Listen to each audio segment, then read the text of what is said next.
podcast series, Welcome to the Future, starts now. What's up, everybody? We are back with season 3 of Welcome to the Future podcast. This episode is really special because, of course, as you'll see some familiar faces, of course, to my right, I have our president, Mr. Ben Arnett. Yo, Ben. To my left, I have Mr. Jeremy Eunice. He's also on our horticulture team. He's a genius grower, genius in everything that he does in cultivation. Let's be careful with that. No. Right. Damn. Wow. You're right. Wah, wah, wah, wah. Right. Damn, Mike. You also recognize that noise from episode 1 of season 1. Yeah. But last and certainly not least, we have this familiar face from season 1. He may be episode 2 or 3, entitled Grown with Mr. So. We have none other than Mr. Rick Campanella. How are you today, sir? I'm doing great. Nice to see you again, Leo, and everyone else here. Absolutely. So made the trip from Denver and very smooth, stayed at the hotel, rested up some yesterday and played guitar in my room and stuff. Nice. Brought that in this morning and got everybody kind of warmed up before the show. So hopefully that had the effect that I had intended. So for sure. You guys will see some of that content. It'll be featured in this episode, and we'll try to see if we can get like a 3-minute piece out, you know, of Mr. Soul ripping a couple of shreds here in the podcast studio. If I get 2.5, I'm happy. Okay, perfect. We can do 3. We can make that happen. But other than that, man, how was the weather in Denver versus coming here right now in January? Well, you know, it's crisp here for the moment, right? Perfect description. I would describe the weather here in Vegas as crisp. That's the perfect dollar bill. I've ever said, crisp as a dollar bill, and just as cold. Right. So for Vegas, it's like what, 50 degrees, 55. But I came from 30 or 29 or somewhere around there. You know, not to be too precise, but that you can feel the difference. And so happily, I'm basking in the 55-degree Vegas weather at the moment. Right. How are things on site at the facility with Laura, Mark, the rest of the Brothers Grimm team? I've got a team now that is just like a well-oiled machine, and everybody's family, and it's a great scene. You know, I never thought in my life, you know, man, would I ever reach a point where I have a spot in the world where I have my life and my business all kind of like working together. And the one thing that I would say outside of being phenomenally happy to be married to an incredible, a capable and intelligent woman who really gets me and vice versa. And we have a daughter, 7 years old. And so all of that, you know, joy of family life is something that at my age, 60-something, starting my 60s a couple of years ago, I would never have maybe said as a younger man that time in my life would be the great time to start, like, you know, having a family again. Yeah. But I did kind of miss from like 4 years on age for my children growing up, because my wife at that time did decide to divorce. And so I ended up watching my kids grow up a little bit from the outside looking in. So not to belabor the point too much, but that's a huge, soul enriching experience that one might say, well, you know, you reached a level of success in your life, man. You know, maybe you could afford to just live with bikini models and go on vacations and things like that. And be like, that's not the kind of guy that I am. I'm not wired that way. And I don't think philosophically that's really the right way to like conduct one's life. Or would you really feel that good on your deathbed looking back like, yeah, I lived so hedonistically for that last 20 years. Well, that was a freaking that's sleigh ride. Right? That was a sleigh ride. That's an empty deathbed. When you choose the friends and family, you're surrounded by a room of loved ones. And that's I think that's the goal, like you said. That's a special time, because you only get little kids for so long. And when you get those little precious moments, because I got a 4-year-old, and totally like coming home and turning your phone off, like being able to turn off business, and like when they curl up and crawl on you, it's like game over. Anyone can be a rich man in the world as long as you have a loving family. Yeah, these are the things that are the richness of a life, you know. So true wealth. I look at that like, wow, what a great opportunity for me to have fallen into like a family life for myself there on my little farm, and you know, running my business. And so that's all cheery and lovely. And you know, the guitar thing was something that I had an ex-wife who had asked me, you know, to stop playing guitar at one time or whatever. And I was pretty into photography at the time, and she mentioned like, you know, just focus on the photography. That's pretty funny. I didn't even think of that. But so no pun intended. I did take 10 years off of the guitar, and then I picked it up again about 1.5 or 2 years ago, and I've been taking lessons and working at it, and it's coming back now. And so that's like another soul enriching, something that's an endeavor that people don't usually try to pick up later in life, but I have stopped and stalled so many times on my little guitar journey all my life that I felt like, well, right now is the time, like,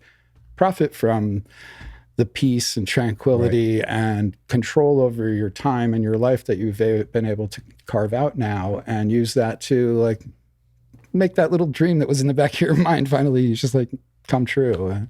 So that's what it's about. I'm feeling super good about all of that. And then, the community, the cannabis community, knowing you guys, working with you guys, and the products that you've shared with me, and the knowledge that I've gained that we've just been talking about for like the first half an hour before the show. Let's try to transition to that. Yeah, my personal life is fantastic. Well, before we transition, I want to ask the question of, one, I obviously feel like, where you are as a person mentally, emotionally, and spiritually always impacts your profession, right? How did that impact your passion for cannabis, even in this partnership, willing to make the change? Because last time you were here, we were discussing some methods, and I know you were chatting a lot with Mike on getting our fixtures and really, really getting your space dialed in to really see the results that you needed. How did having that perfect family unit, the perfect staff, really inspire you to go even harder in cannabis? It just leaves me to focus on what I do and really trust and enjoy watching the others that I can delegate things to, rise to the occasion or show me, I think there was a thing, a Schwarzenegger thing recently, show me your leadership capabilities, it's like, it's important. Find those guys.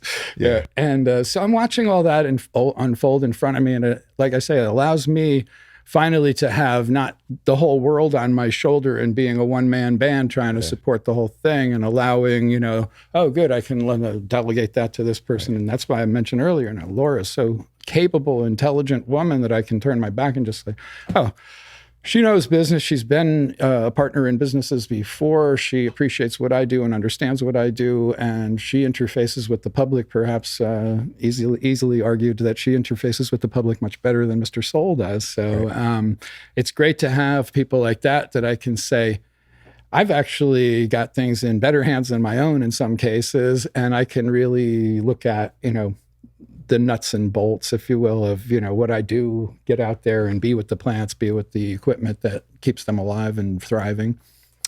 And so I guess I'd love to talk to you about your lights and how that's, I've had kind of very little feedback, because I'm the kind of person who likes to compile my data, look at how things are going and live with it for a while, and then say, okay, now I've reached my conclusion. Here's what I've noticed over all this time. Instead of being sporadically like reporting little bits and pieces of that, sometimes when people bring me data like that, it's not as helpful as if they had taken the time to say, hey, there's an entire study we just did, and we went through it soup to nuts, and here's what the results really are. Let's sit down, you can digest this and understand what our experience was. And I'd love to be able to say, that's how I handled this for you. Right. And here's what I found out, essentially. Can I how has it been? Switching to Fohse. Comparative to where you were prior to when you were here almost a year ago today, with a few weeks, obviously, give or take. What has it been like? Well, it's been an experience where I realized, like, many of the concepts or assumptions, I should say, that I had about lights and the plants and their response to the lights, what's possible with artificial light versus the sun, indoor growing. This is all something that after 30 years of growing, you think like, well, I understand that, you hang the light and this is what it does. You want a brighter one, you get one with greater watts or whatever, and you have to live with, and this is the previous mindset, was that you had to live with the heat that was produced by these lights. You needed as many as you needed to be as bright as you needed for the plants. That's the primary concern. Secondary is like, well, if it's going to get hot, you better deal with that. Get some air conditioners, do what you need to do. But now what I'm finding is like, all the air conditioning systems in the rooms that I previously had set up with HID, high pressure sodium in this case specifically, those rooms had air conditioners that were able to more or less keep them at 80 degrees on, most days, with a lot of problems of keeping them cool on super hot days. And now I have, with the Fohse lights in the hottest day of the summer, an ability to keep the room in the low 70s if I want to with the air conditioning. It's like no problem. So heat output per wattage delivered to the plants or lumens delivered to the plants is so much lower, that the systems that you use to keep the environment right for your plants, they're so much easier to control with the lights, and that's already an advantage. And, it goes so much deeper than that when you look at the effect that the lights have on the plants, the efficiency of their brightness, on the amount of space that they'll cover. For example, on mine, which are the A3Is, I have two A3Is in each of my flowering rooms, set up end to end to cover an area of about, I'd say 8 by 15, something like that. 10 by 15, I think it is 10 by 15. And the first thing I noticed was that my old assumption about indoor lighting, which was you can't make them bright enough to where the plant thinks it's too bright. They always can handle more. And the lights from Fohse taught me that that's not true, that, you can actually have the light too close. It's intense enough. And that, of course, as a good LED owner, I had to go out and buy a light meter, which in 30 years of growing, I never even owned a light meter. So I'm just going by the seat of my pants, or, the effect that I can see with my eyes as a judgment of the intensity of the light. So I'm seeing effects on the plants where they look like, wow, they're acting like the light's too close. For example, the tips of plants would start turning bleached white and things like that. And I was like, wonder what's causing that. It must be the lights are too bright. That seems odd, in my experience, that wasn't ever possible. So, all right, I accept reality. As a scientist, I'm going to have to say, the data shows they're saying that the lights are too close. So I move them further away. And as I'm speaking with Mike, who's the rep here, one of the advisors to the company, and he's been a personal representative of the company to me. And in our conversations, he's taught me that not only the intensity is going to be greater than the plants can handle if you're not careful with the way that you meter that, no pun intended, but with the meter, I actually read the difference in the rooms from the LEDs that you have versus my standard lighting and with HPS, and it was a factor of 3 times greater light with you at the same distance from the light. And that told me immediately, well, no wonder, this is, it's deceptive, because your eyes, it does look super bright, and even it does look brighter than the HPS, but you don't realize it's 3 times brighter.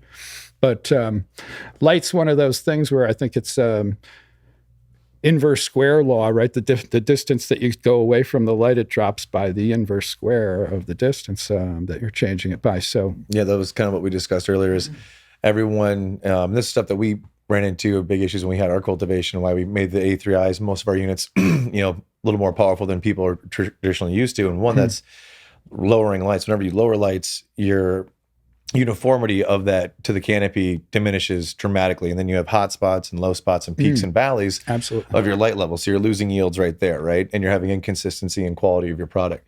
So like you said right away, our whole idea was hang them as high as you can, and then just use the easy touch screen to go up and down and control your desired PPFD or light levels. Yeah. Via that way, and then manage take advantage of the uniformity, because there's a lot of stuff that goes, and then obviously the spectrum to get through the canopy, different stages of plant growth. There's a lot of good stuff that comes with it. Yeah, that penetration, as you mentioned there in the expression through the canopy, right? The light penetrating all the different spectrums, the 3 different choices that you have on the light, have a different effect on that, and one or the other is going to be the more appropriate for any stage of the development of the plant. And that's something to learn.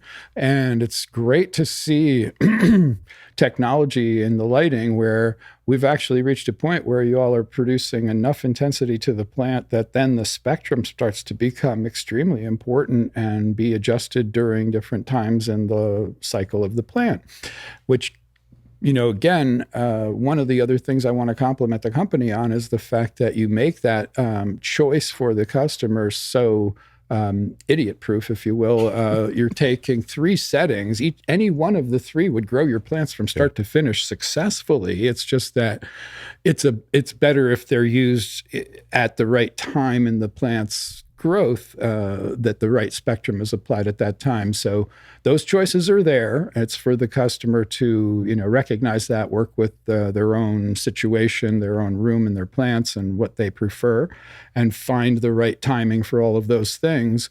But the thing that I'm taking forever to reach, my real point, was that the early versions of LEDs didn't give you a reliable setting at which you could run and grow plants well. You had to kind of learn how to tune them and get the spectrum right. And, you really have to be a scientist, an engineer or something to really understand that sort of thing on the level that it needs to be understood to do that effectively.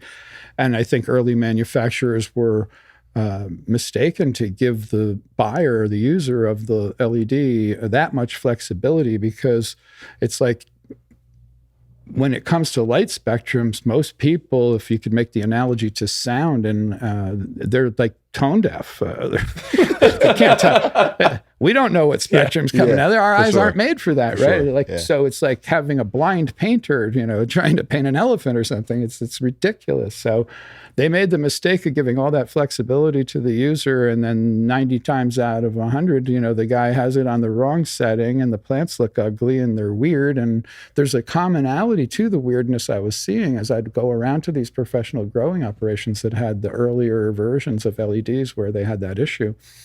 And that was one of the things that made me unconvinced that that was the direction to go. But I can't say enough about how easy it was when I got the Fohse lighting up and just, plug and play. I learned a little bit along the early months of, hey, lights can be too bright. Oh, well, who would have thunk it, Right. And so I deal with it. But if I can talk about some of the specific results that are more pertinent, more relevant to my own business, which is breeding for seeds, when I put the plants in those rooms, I'm seeing that with the lower temperatures, I'm able to maintain a happier environment for the plants. And when you're trying to pollinate a bunch of female flowers and there's pollen flowing around in the room, humidity issues can be a problem, which they're much easier controlled when you don't have a light that's causing issues, and you can control your environment that much better.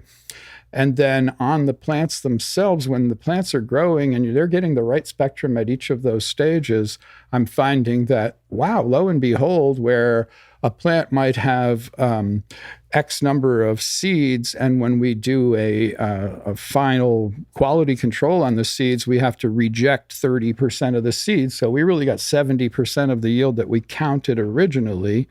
And we have machines that actually go through and sort the machines and pull out the good ones and the bad ones and separate them into bins.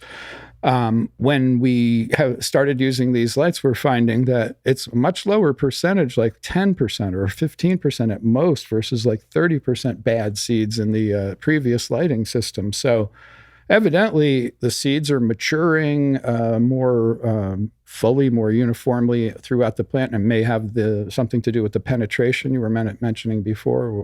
When you have the right spectrum, it's going through the canopy and giving the plant what it needs. So we're seeing that. I'm also seeing, it's not important to making seeds, but when you see the plants are really resinous and the resin glands are just standing out, and the leaves are in what people call praying position.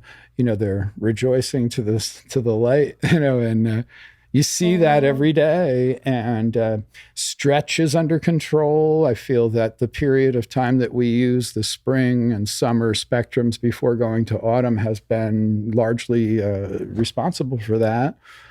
And we've also seen the yields on the plants when we do grow a room just for flower. We had one clone that we were growing. It was a Romulan, and it's the old Romulan, the classic. And it never got the size of cola that it got when it went under the Fohse lighting.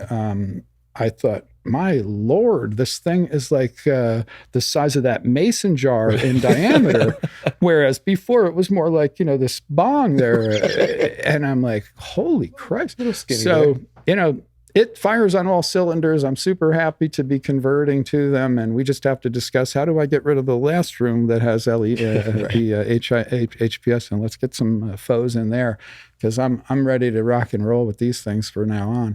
Now, how have you? Obviously, I know you probably have buddies that still use HPS and that are looking at the results that you have. How do you translate that conversation to from the transition all the way to the benefits? What's that conversation like between the two of you? Because I know it's very different these days. Well, it depends on what that friend is trying to do, obviously. If it's somebody in the business and he's wanting to put together some sort of commercial operation, then, there'd be one answer, and then there'd be another answer if the guy's in his mother's basement and he just wants to grow his own, which many of our clients, they're small one-pack buyer on the website or something like that. And more power to these people. The whole country is lighting up with people who are realizing that, hey, I could grow these plants in my home and not go to the dispensary, or, go to the dispensary only to see what's new and what seeds I might buy in my, put in my next grow, which I think it's somewhere. Right. It's a cool. That's how we all got here. Right. It's a cool vibe, when you think about it. And so in those cases, those people have one set of needs, and the commercial guys, I think they would benefit a lot more from the benefits that you get from your lights. But the other thing on the side of making it easier for those newbie growers, they want to stay away from the lights where it's like infinitely variable. And then that just opens up a whole can of worms that they don't know whether it's their nutrients or their, what is wrong with their plants. And they shouldn't be given allowance to use one of those lights because they don't understand the spectrum well enough. Right. So for those folks, I would say, hey, you guys, make it easy on yourself and get, a light from Fohse where you can't go wrong. You set it and forget it, or adjust it as you feel necessary if you even feel qualified. But there's a safe way of getting through this, and you don't have to use the old technology, because you'd be wasting a lot of money on extra air conditioning and causing problems with the plants being in a room that's hotter than it ought to be, and all these types of problems that come from that. But then with the spectrum issue already solved by Fohse, and you just put it on a setting that's going to work for your plants, those guys are better off that way.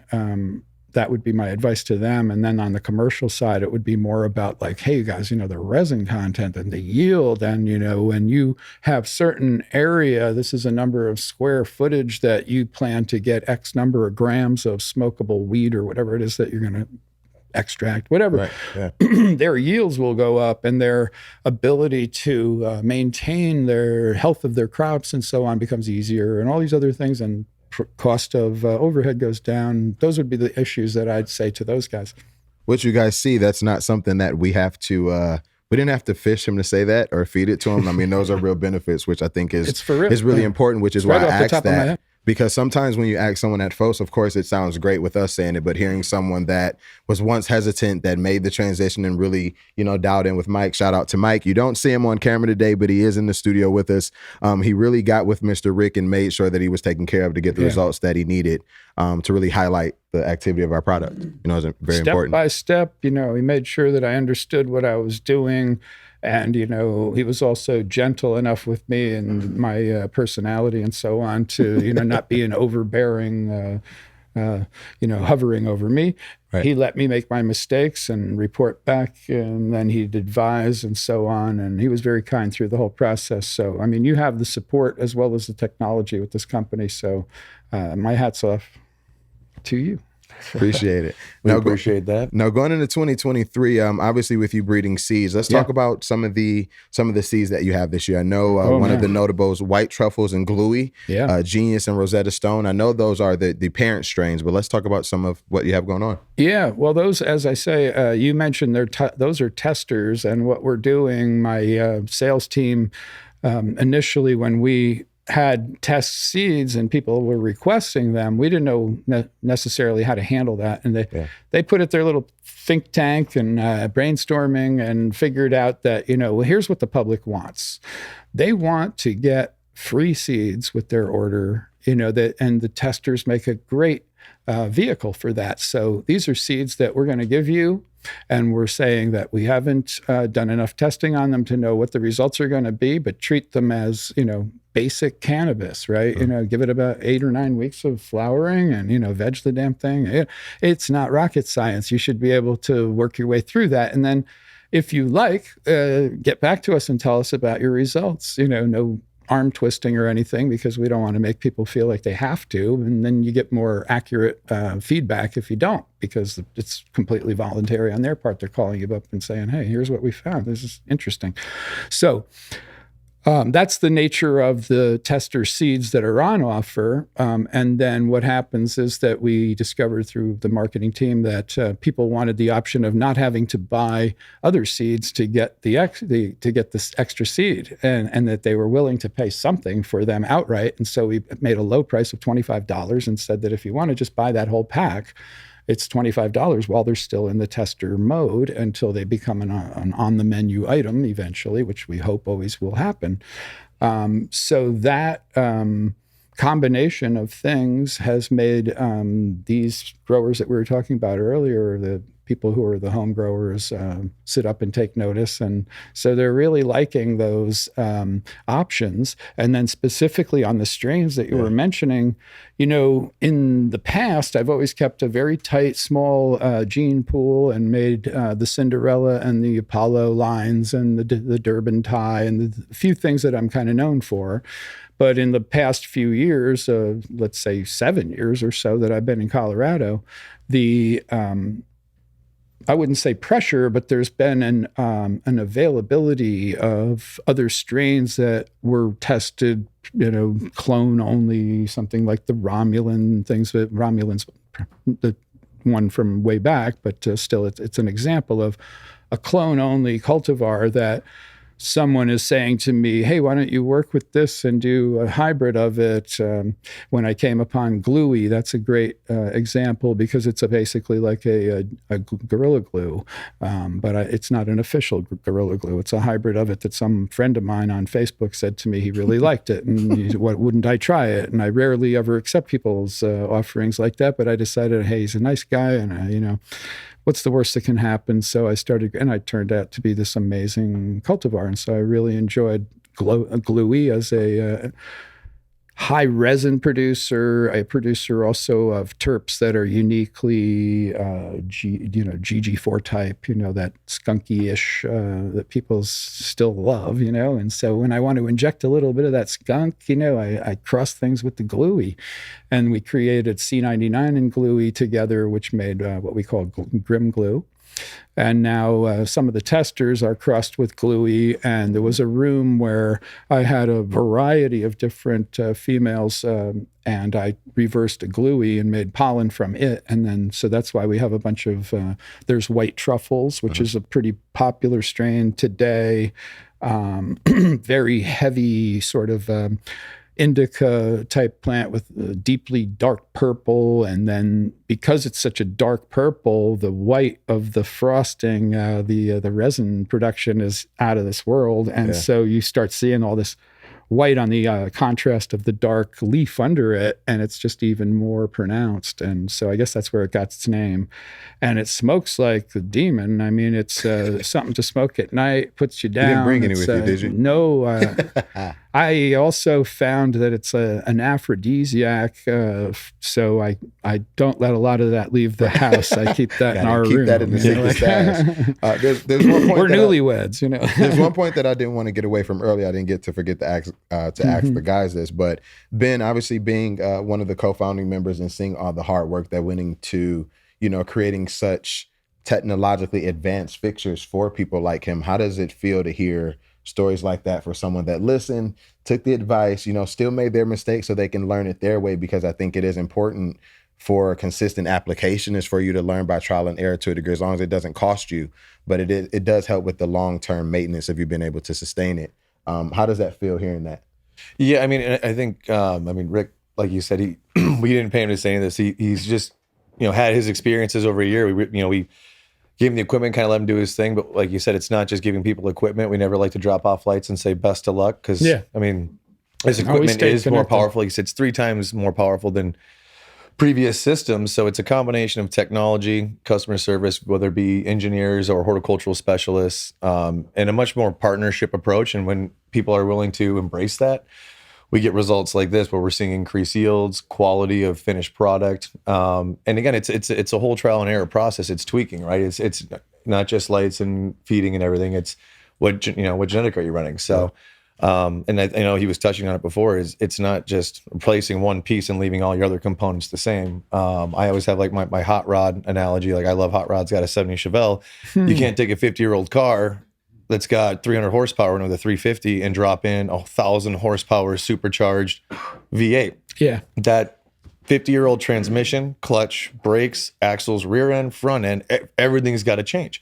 So you can't increase your light levels 3x and then go, my feeding and EC can stay the same. I don't need to give these plants anything else. The temperature can stay. It's not, your plants are going to suffer, and you're going to be confused, and you're going to think it's the lights, but in reality, it's not making micro adjustments to other parts of your climate and conditions to appropriately feed those plants. Because, I mean, like you said, for the longest time, if you have light, they'll take it, which for the most part they will. It's just you need to increase those other inputs to counteract the increased light. So, and the beauty of all of that is that, as the person who's using the lights is getting used to them and adjusting things accordingly, it's always in the direction of helping and doing better each time as you learn. There'd be a baseline level of, what your output and what your results would look like if you weren't that schooled, let's say. But even mildly schooled, as you're I was guided along by Mike with little prods here and there, and things just each time I listened to him, poked things up a little bit more and a little bit more, but they were never bad. It's like, it's cool to learn when each time you're learning something new is always some improvement on what you were already doing, and you don't ever have to deal with the going negative for a while before you can bring it back up, and that's been my experience, which was nice. How's it for you, Jay? Obviously, with you consulting and obviously walking people through this, the good and the bad, how easy is it for you to implement help and offer solutions when there's people that are willing to accept it? Well, it's getting easier now after being on the Fohse team for a year and a half, but it was unfamiliar territory forever. I mean, all we knew was our HPS and metal halide lights, and we could only push them so far. Now with the LEDs, as the LEDs evolved and the spectrum started to evolve and they became more accurate, man, it's what a big difference. So now, I mean, we're still learning how far we can push it and how far we can push the parameters and the EC and even some of the other inputs, CO2 levels. Just, I mean, it's been a learning experience for me, but a fun one. And I wasn't a believer, in LEDs or even the Fohse products for a long time. You couldn't have paid me. You couldn't convince me. I had to see. That is factual as well, ladies and gentlemen. That is true facts. He was not a fan, and you see him here in the podcast, and he's the man to go to when it comes to what we're talking about right now, because he knows his shit for sure. Well, thanks. It was took me a long time to believe, and the guys kept, they convinced me that they were onto something, and it wasn't just through words. It was through showing me over time and time again, bringing me to different cultivations, speaking with the operators, the owners, and then getting finally, once I believed, I'm like, okay, let me try it myself. And I said, I think the guys are onto something, and everything's only gotten better and better since that. It's been about 4.5 years since that day now. So here we are. It's amazing how things change, and proof's in the pudding, man. I mean, literally, that's why at Fohse we're willing to do a Pepsi challenge against another fixture and do some of that fun stuff. It's like, hey, we're not against trying anything. So there's always room for us to learn and improve. Yeah, if someone's doing something better, we want to know how you did it, and if we can implement it. I mean, it's kind of like the whole Tesla model: make all your patents open, because I mean, at the end of the day, we're here to make cannabis green, and it's not green if your carbon footprint is 80,000 households to run one cultivation. So we got to figure out how we drop, make it sustainable again, because it's not very green like that, So how do we implement some sustainability practices to it? Creating more in a smaller square footage, more intense lights in smaller rooms. So there's a lot of little unique things that we're doing, and increasing the longevity of your equipment. If you're having to buy new equipment that has to get shipped on a tanker that burns 6,000 gallons an hour just to get you replacement dehues, tables, lights, what have you. That's not sustainable. So, and again, how many times you're replacing your Freon, your refrigerant, and your HVAC? How many HVAC systems you have to put in? You know, if you can start reducing that and increasing the longevity of your equipment because you're not running your HVAC at 6,000 RPMs, your dehumidification at 6,000 RPMs, everything gets to run like you said.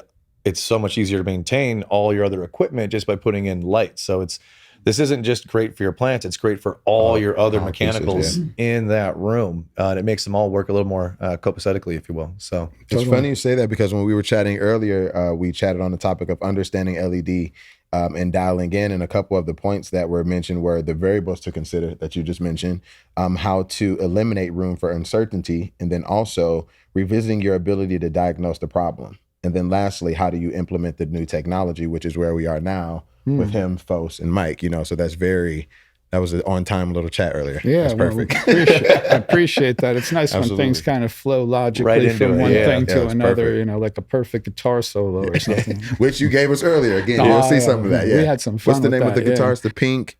Oh, that one is a Squire Stratocaster, and they call pink it Squire Stratocaster. It's a pink color, yeah. I think anyway. They call it white blonde if you check with them. Okay, but awesome. Inexpensive guitar that I picked up locally here while I was hanging around. I had time to kill in the hotel room. You bought that here? Yeah. Oh, nice. But I did it the last time I was here when I came for MJ BizCon, and it was so easy, as I turned out, to it's kind of a hassle to carry a guitar on a plane. For sure. You know, if it's only praying one they trip. don't break it. But here's the trick. You know, like Man. when you tried to get away with, as I did in the past, having the guitar in its case, it becomes an object that's difficult to deal with. But if you put in a thin electric guitar like that Stratocaster and a gig bag, the guitar is actually protected more than well enough, as long as you're the only one handling it, right? Can I hold that and for you you? can put it on top of how everybody has in the overhead compartments. They usually have their bags in there. There's usually about 2 or 3 to 4 inches above them that I can just slide the guitar in on top of it all. And then I usually try to get an aisle seat so that I can be sitting there when they open those things. I want to be the first one to put that guitar over there. Please. So it's easy enough to get around with it if you can kind of cowboy it like that, as I do. So I did bring it, and happily Keen here is a guitarist, and a couple other people were able to pick it up and have some fun. So another thing that, you know, as I mentioned earlier, that starting to try to enjoy later in life. Sure. So to talk about another parallel that we have, obviously, with Fohse and Brothers Grimm Seed, I know you have a home growers podcast. It's called, to make sure I get this right, Brothers Grimm Seeds and Friends, Long Live the Home Grower. Talk about the origin of that. Obviously, I know the name is going to evolve and change, but what was the initial onset of that and the need for that internally with you guys? Well, you know, embarrassingly as it may sound for me, I was like, being observed by my team at the house so often that there'd be an exclamation like, "Oh, we should do a show with you. You know, that you should do a reality show," or something like that, because I say a lot of stupid shit, you know. And so they say, you know, it's entertaining as hell, you know, that somebody should be watching you all the time. And so Mark, who's in charge of our marketing, and he's like the webmaster, he's just a multi-talented guy who's doing an amazing job. I get up every day and think like, thank God we have him. It's like we have a race car, like a Formula One or something, that's our website. And we found the like Jackie Stewart or whatever can drive the thing, right? Yeah. And so he's the driver.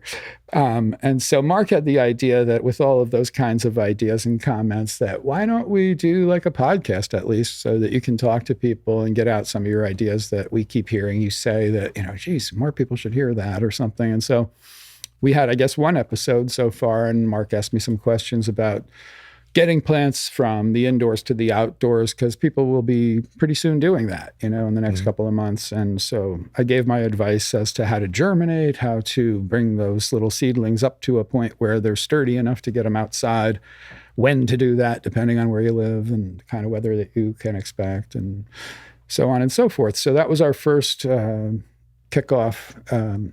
And it was a little clumsy, I may say. You know? When I listened back to it, I go, oh my God, either I was just baked or something, or I was just dwelling on things and made my point after like 3 minutes or something. Okay, thank you, Mr. Obvious.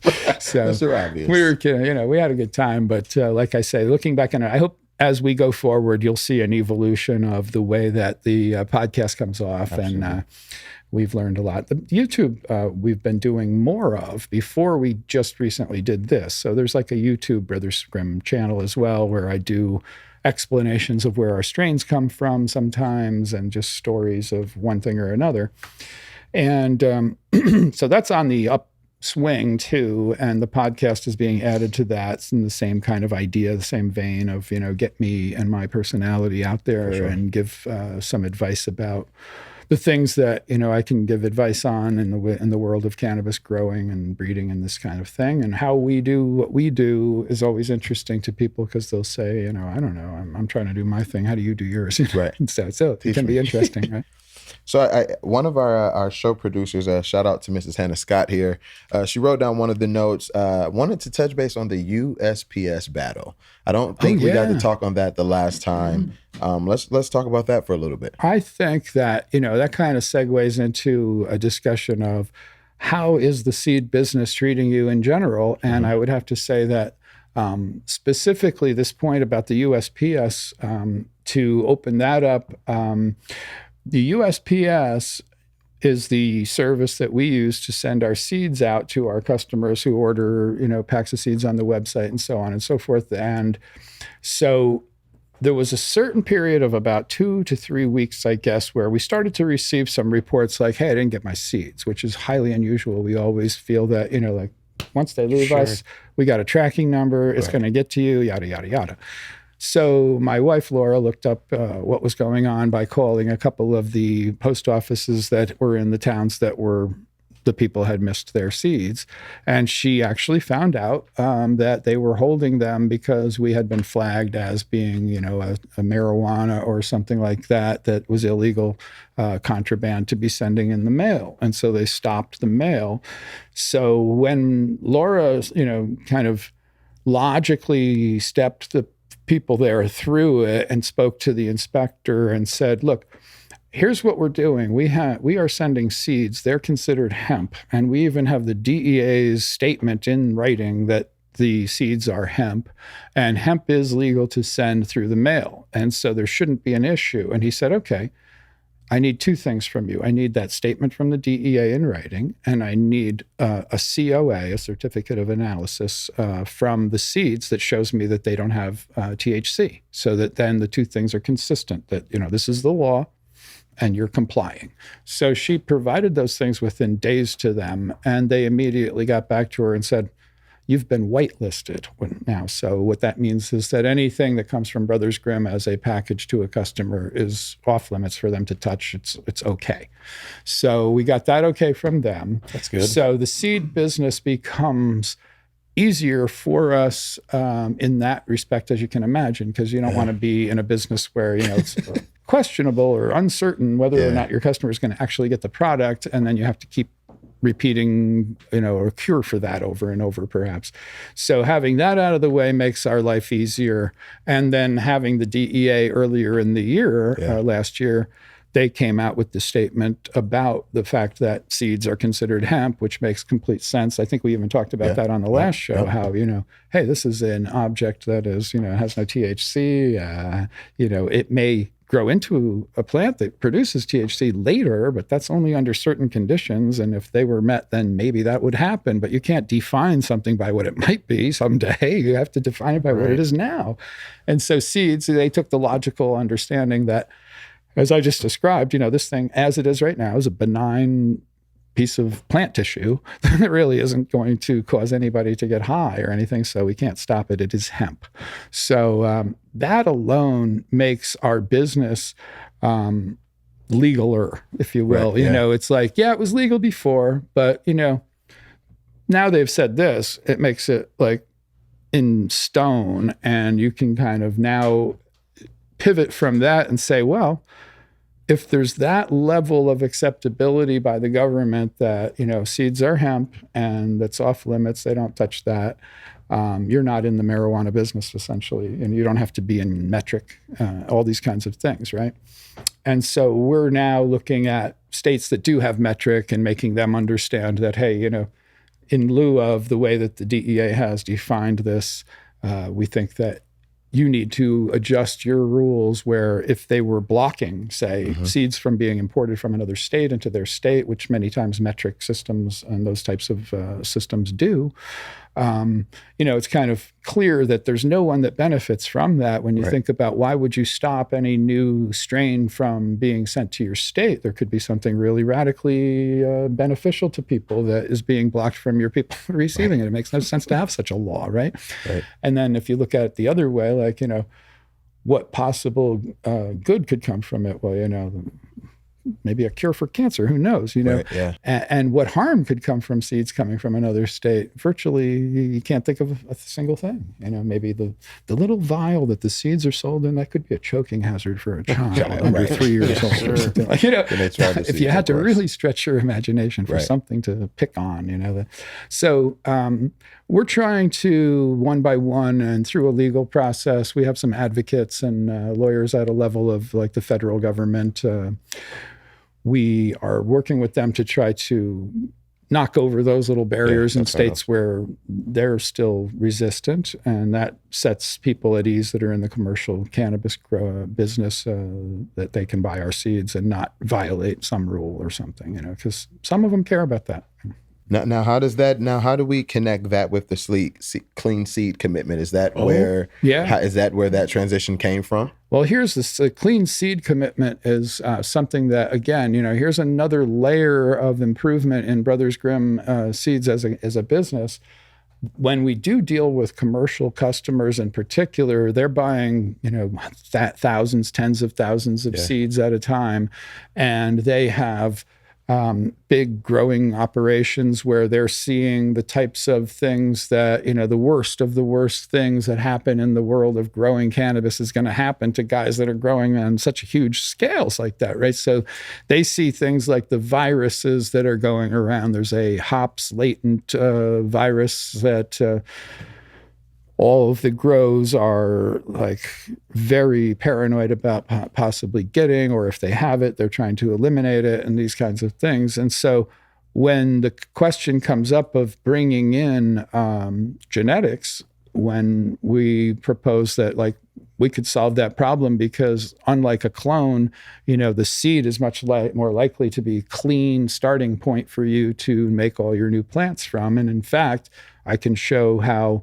even if you were to start from a clone versus a seed, if it's a feminized seed, you're going to be at pretty much the same height and growth level after X number of weeks has passed. You may as well start from seeds that are clean, and you don't even worry about getting possibly a dirty clone and having that extra step, that extra expense involved in your operation. And so they say back to us, yeah, that sounds good. And here's the thing. Can you assure us that your seeds won't have the same viruses we would get from the clones, Rich? Which is a perfectly logical position to have. So our clean seed commitment, what we did was we took our seeds and we bring them to a state laboratory in Colorado that tests for the viruses and all those other things. And we get a COA, certificate of analysis, that shows that none of those pathogens are present on the seeds. And then that package of seeds is certified to go to a particular client. And then they're getting something that they can say, look, anybody higher up, how it is when you work in a corporation, you're looking like, cover my ass here, I bought these seeds. Now, if anybody higher up tells me like, hey, you goofed, I can say to them, look, I got the certification right on here that says it didn't have that, so I did my due diligence. So that helps them feel better. And I like the education that I got, that I had always suspected that it's highly unlikely that that's going to be transmitted by seeds, but you guys go for it. Let's send them to the lab and have them tested. And sure enough, they come back, it's clean. And so we offer that as a commitment to our customers, especially a large concern where they're buying tens of thousands of seeds. That specific batch will go to be tested, and that specific batch will be stamped and proved before it goes. So I think that sets people at ease. It's no longer the Wild West of cannabis, the world of, this is my friend here. He works at the local restaurant. If you meet him at the back door, he'll give him this $20 bill. He'll give you a bag. It's really like we're walking into dispensaries and people have sophisticated attitudes about the weed and how it's done. And science. Blame science. And it's, traditionally sort of a hippie, tree hugging kind of mentality that surrounds the cannabis world, Grateful Dead and Burning Man and God knows what, so there's that element. So you deal with people across a huge spectrum from that to like the very business-like person. And somebody said to me recently, like, what do you think is going to happen with cannabis? Do you think that, it'll be kind of like beer, like where you can buy Budweiser or Miller or something really cheap, that's just like tasteless garbage that, 99% of the people are buying that, and only a few people buy like the really fancy stuff. I said, I think that the nature of the cannabis smoker and the culture is such that it has more of a Epicurean feel or a modality that people always, in my experience since I was a teenager and first saw my first pot deal go down, the quality of the weed is always proportional to the price. And the better it is, the more likely the person is going to want to buy it. I mean, it's not about being, I want a lot of it for a very little amount of money. Like, it's what's like, that? How much? I don't care if it's like, I only get half as much, but if it's like 5 times as potent, man, I just need like one hit and I leave the house and I'm good. Like, ooh, this is the top shelf stuff is always, it's almost like the opposite of alcohol where they have, the Budweiser stuff is always everyone's go to, we'll get that. And, maybe a mid-shelf bottle. Cannabis, the culture around cannabis, and it rings true whether it's the businessman, the soccer mom, the old person going in for back pain. Everyone wants good weed because the price difference between good weed and shitty weed is $20. Yeah. So I mean, and once you've had the good weed, it's like it you can't really go back unless you have to. Like you have to be in a bind where you just need something to hold you over. Yeah, but once to hold you over bag, to hold you over bag for sure. The worst one of those I ever had, I was on a vacation. You had a holdover bag on vacation? I was on an island. I think it was St. Lucia or something, right? And didn't bring weed on the vacation. I just went by like, maybe I can buy from somebody on the beach. But man, this guy brought me back the worst shit. Stem seed, I was like rolling a joint, smoked the whole thing to my one, by myself, and it's still just barely high. For sure. That's what got me into growing weed, though. Cannabis is like, I don't want to keep spending this money. Yeah. How hard is this? I go see somebody's grow, and I'm like, oh, teach me how to do that. I can do that. With that there. It's one thing I thought about too, being the part that he mentioned earlier with like the good clean, the clean seed commitment is like that's their customer, that's their way as a business and a brand to build some level of confidence when the customers purchase from them, to know that there's a level of transparency that you offer, to know that you've done your research, right? Yeah, good word for it. That aligns with what we do. Obviously, if we're talking about our less than 1% failure rates, knowing that the fixtures have been tested, they've been pruned, and they've been reviewed by experts to ensure that all of our customers are getting the same quality technology, regardless of who you buy from, who's the distributor. It's consistent across the board. And that's really important, because I think as a brand, you do have a commitment to deliver, not just the bare minimum of your product, but you have the commitment to supersede what people need. And in that case, you learn that with the light, like, oh, damn, the Fohse light actually can provide more light. Mm-hmm. We kind of superseded the initial idea that you had for the fixture when you first got it. Dedication to quality control. Yep. Yeah, that's what it is. Sure. Yep. That's important. It's costly too. Yeah, it's not cheap to add all the third-party qualifications, licensing, testing in UL, DLC, EU. Yeah. The list goes on. To be in GMC certified facilities, and again, though, with all that extra steps put in place, we have less than 1% failure rate. We have fixtures that don't have blemishes on them. We have, a satisfaction guarantee that we will outgrow, out-yield, better, higher quality, higher performing plants than our competitor. And we do that not just because we're arrogant or cocky, because, there's so much white noise out there with bad technology, mismarketing, misinformation that, people lie, plants don't.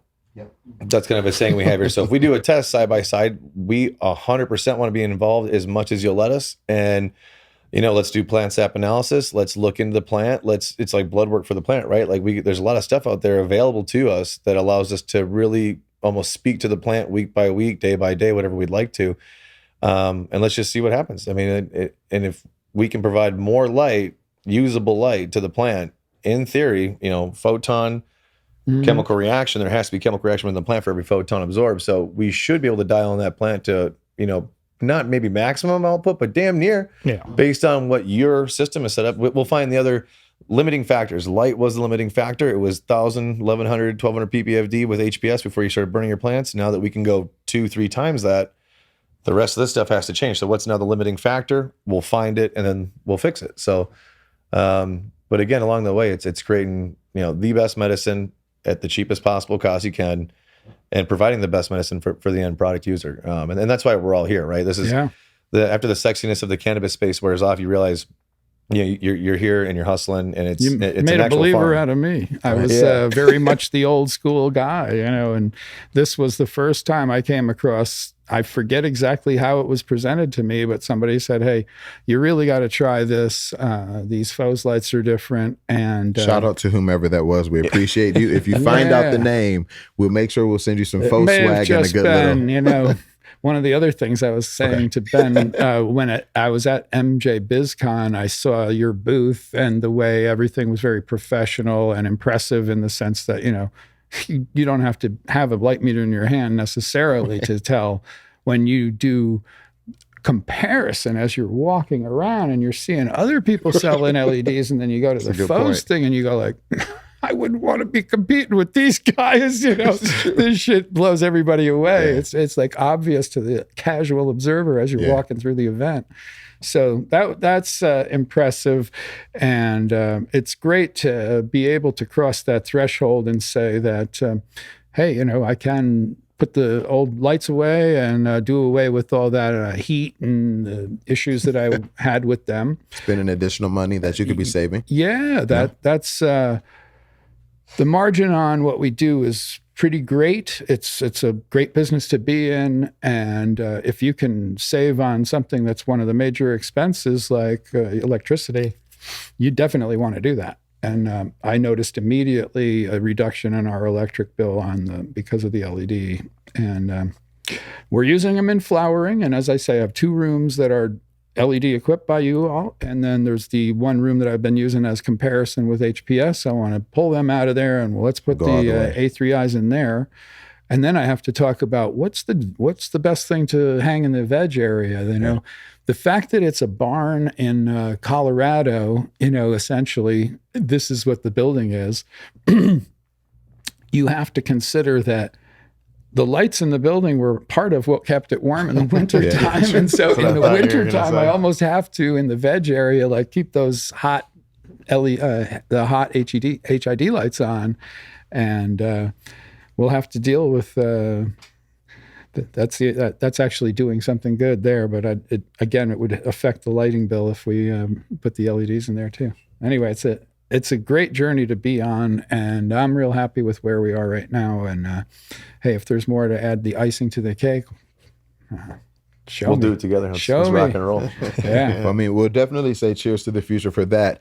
For those who've been taking notes, I know this kind of turned to a bit of an informative moment here and there. I did want to mention the 4 variables, or the 4 points that we talked about earlier, with understanding LED and dialing in from Mr. Soul's perspective. It was variables to consider. So check out the things in the room that you can change or that you can adjust. How to eliminate uncertainty. So eliminate your confusion. How can you do that? Is that resources? Is that people? Is that the Hort team? Is that calling Jer? Is that Ben, what's going on? Anyone here can assist you in making sure that you get the desired results and beyond. So you definitely want to check out how to eliminate the room for uncertainties. Thirdly, you want to revisit your ability to diagnose. So your ability to accurately assess the problem and see the solution that's needed. That's important. Obviously, that's going to come from the advice and the input that you get from your Hort experts that are helping you. And lastly, but not least, implementing the new technology, which would be Fohse. And in his instance, we've seen the success. So again, Mr. Soul, wanted to say thank you. Thank you for stopping in. Jared, it's always a pleasure having you. You don't talk much, but when you do, it's always something good. And Ben, of course, it's always good having you, brother.